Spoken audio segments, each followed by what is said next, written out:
Fianc was on his deathbed in an earthquake. He made his older brother, James Storr, promise him that he would take care of me after his death. James kept his promise and took care of me for 5 years. One day, we got drunk and in the moment of recklessness, we ended up sleeping together. As a result, I got pregnant. Remembering the ring that James kept hidden in the drawer, I became excited and could not wait to tell him the news. However, as I entered the house, I was walking in the middle of James and his Lord Rula, Jane Lennox, having a heated love-making session. Seeing this, my face turned as white as a ghost and I fled from the scene. However, his hoarse voice called out to me, "Sandra Lane, could you help me buy a box of condoms?" I crushed the pregnancy result tightly in my fist as I gave out a bitter smile. After I returned with a box of condoms, James transferred $1,500 to my account for running errands for him. Jane, his lover, turned her gaze at me after looking at the box briefly. Her eyes were full of malice when directed to me.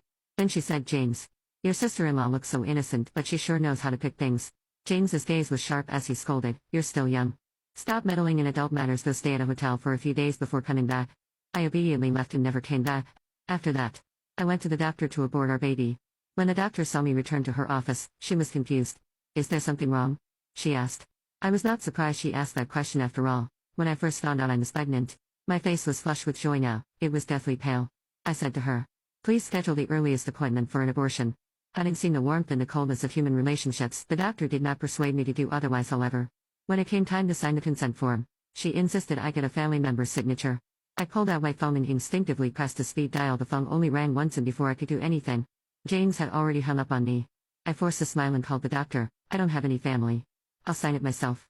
After the abortion procedure finished, I found out that James had sent me a message along with a screenshot of a hotel reservation. It said, "Don't call me unless it's an emergency." You know the reason. The man was considerate enough to book me a hotel room for an entire week. I was not dumb after I saw the diamond ring on that woman's finger. What else was there to understand? When I saw the diamond ring in the drawer, I was too foolish to think James had prepared it for me.